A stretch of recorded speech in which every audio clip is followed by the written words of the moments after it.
दोस्तों, आज की वीडियो में हम आपको एक बार फिर से कुछ ऐसे लोगों से मिलवाने वाले हैं जिनके पास कुछ ऐसी शक्तियां हैं जो सच में किसी सुपर पावर से कम नहीं है। तो चलिए बिना टाइम वेस्ट किए शुरू करते हैं अपनी आज की शानदार वीडियो।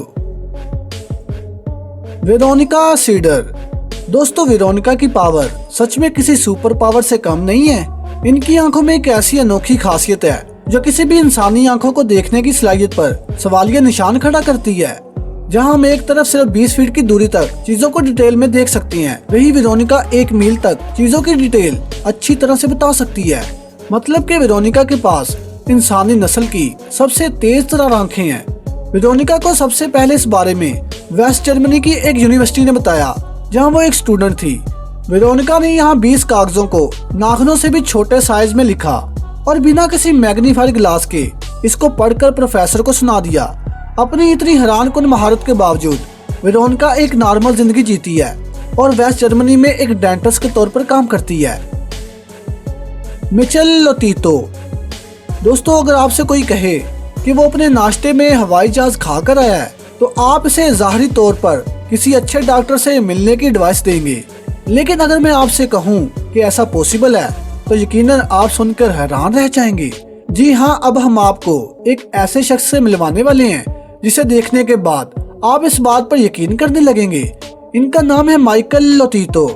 इनको कुछ ऐसी चीजें खाने की आदत थी जिनको कोई आम इंसान सपने में भी नहीं खाना चाहेगा। माइकल लोतीतो दांतों के साथ साथ रबड़ और कांच को भी चबा चबा कर खा जाते थे और इसे अच्छी तरह हजम भी कर लेते थे। तकरीबन 16 साल की उम्र से ये लोहे, एल्यूमिनियम और बहुत सी दांतों और कांच को खाने लगे थे।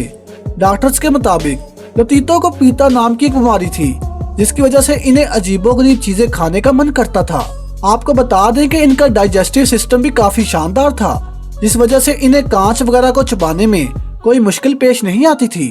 यही वजह है कि ये इंसान जीते जी टीवी, साइकिल और यहाँ तक कि पूरे के पूरे जहाज को निगल गया और डकार तक नहीं ली। आपको बता दें कि इस जहाज को खाने में लोतीतो को 2 साल का वक्त लगा और साल 2007 के दौरान 57 साल की उम्र में इनकी नेचुरल डेथ हुई। Dale Carnegie. दोस्तों, अगर हम अपनी पूरी ताकत लगा दें तो कितना लंबा दौड़ सकते हैं? 1 किलोमीटर, 5 किलोमीटर, 15 किलोमीटर।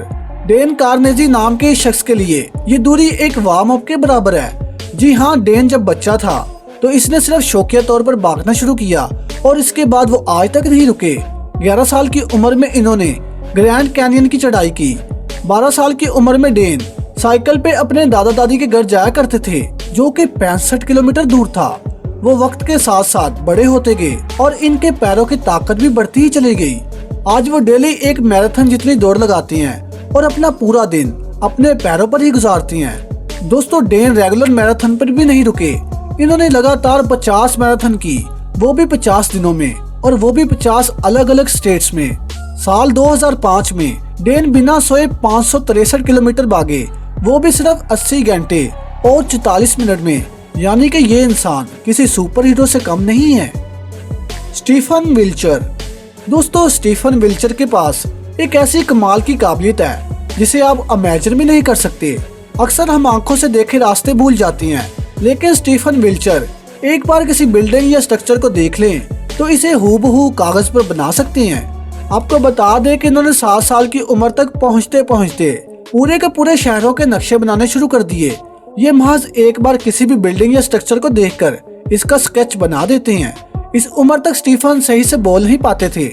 ऐसे में इनके इंस्ट्रक्टर ने पेंटिंग में काम आने वाले सामान इन्हें देने बंद कर दिए, जिसके बाद स्टीफन विल्चर ने अपनी जिंदगी के पहले अल्फाज बोले और वो अल्फाज थे पेंसिल और पेपर।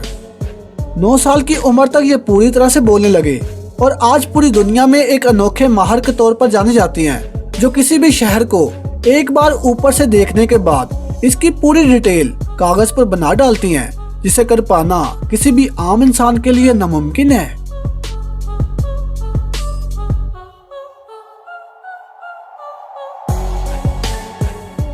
Vim Hoff.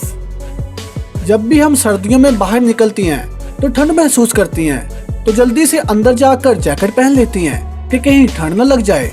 लेकिन अगर विम होफ नाम के इस शख्स को देखें तो ठंड से बचने के लिए जैकेट की जरूरत ही नहीं है।